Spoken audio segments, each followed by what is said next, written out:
You hire two salespeople. You think they have similar backgrounds, education, potential. You think they're both going to be outstanding superstars. In the end, one succeeds and the other one fails miserably. Well, why is that? Let's talk a little bit about some of the emotional issues of selling. I'd like you to think about the Olympic rings. If you picture 5 circles, we're going to look at 5 dimensions that impact sales success. The first one is view of selling. If we could get inside your heads, my heads, our people's heads, and find out what they really think selling is, I wonder what we'd find. On the one hand, I think we'd find people saying, wow, what a noble profession. I'm making a difference in people's lives. I'm excited about what I'm doing. I'm creating value. On the other side, it might be selling. I didn't mean to get into that. I was supposed to be a doctor. I was supposed to be a lawyer or something else. But I've got a mortgage payment. I can take care of my kids. I've got a house payment, and I'm in sales. I believe that what our thought process is, what we believe selling is, greatly impacts our success level. Now, if someone has a poor view of selling, it's hard to blame them because almost all media, TV, movies, everything is negative. If you stopped 100 people on the street and asked them, what do you think of when you think of salespeople? Probably 9 out of 10 would say something negative. I grew up on a farm in Illinois, and I was probably 10 years old. I was in the barnyard with my dad. We lived on a gravel road, and so you could always tell when someone's coming because the dust would be billowing up over the hill. Well, one day my dad recognized the car. It was a salesperson. He turned to me and told me what was about to happen to us. Not for us, but to us. And sure enough, I remember that guy coming up the lane, hopping out. He's all dressed up, kind of fancy, had a fake smile on his face, and trying to sell us something we really didn't need. Well, I've got to believe that that's impacted my view of selling for a long time. Now, it may be that someone doesn't have a negative view of selling. It's just an incorrect view of selling. They think they're more of an educator. Their job is to talk about product features and benefits and just hope someone says, yes, sign me up, instead of asking them for some type of a commitment. Well, we believe that a positive view of selling is defined as selling is identifying needs, filling needs, and creating value for people.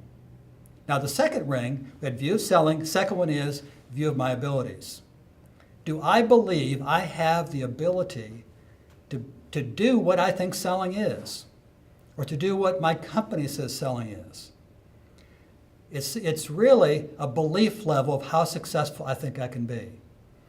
And perhaps I've been average at every job I've been in. I was average in school, I was average in sports, so I unconsciously feel I'm going to be average at this job too. Or perhaps I've been number one at everything. So I'm going to think I'm going to figure out a way to be number one at this job too. That belief in my abilities is critical. Now the third one, values, is in the center because that's a foundational piece. That's honesty, doing the right thing, do what you say you're going to do. It's the rules by which we live our life. The fourth ring is commitment to activities. It's really 2 parts. One is, do I clearly understand the activities necessary for success in this job? But even more importantly is, am I willing to do those? Even the tough stuff that I don't want to do. Maybe it's calling on certain people. Maybe it's dealing with problems. Working on the CRM system, planning. Am I willing to do all of the things necessary to be successful? The fifth and final one is belief in product. It's obviously important. We have to believe in what we're selling. But it's more than just belief in product or service. It's also believing in the company that I represent, that company creates value for that client or that customer. And third is me. Even if there's product parity and all the competitors have basically the same products, I believe that the value I bring to that customer or that client makes a difference. It's a passion, it's a sense of belief that if they have a need, I'm going to help them get it. So again, view of selling, view of my abilities, values, commitment to activities, and belief in product. Now, if you picture those rings, in between we have some arrows. And those arrows stand for gaps. And they may be far apart or maybe close together. Let me give a couple examples. Maybe someone has a positive view, a negative view of selling, but positive values. What you'll actually see is, because they don't want to be seen as that negative salesperson, they'll pull their punches and they won't close. They'll just talk, and hope people sign up. Maybe they have a positive view of selling, a positive set of values. They don't believe in some of the products that you sell, Because they don't want to sell something they don't believe in, that impacts their commitment to activities and therefore their success. The goal through training and through coaching should be to bring these into congruence, we call it, or alignment. It's as if you take those 5 circles, put them together, put a piece of tape around it, and you could roll that down the table, that we've gotten rid of those gaps or problems. And in essence, we're saying my view of selling is it's identifying needs, creating value for people. I can do that. That's consistent with my values.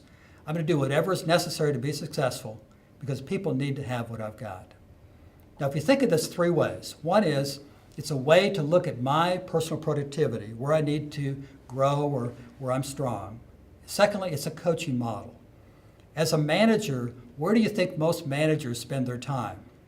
Activities. And we're not saying that's not important.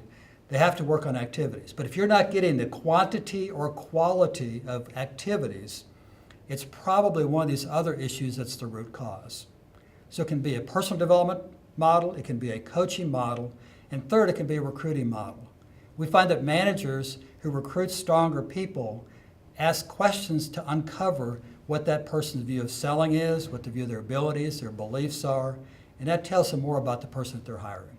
So it's the sales congruence model: view of selling, view of my abilities, values, commitment to activities, and belief in product.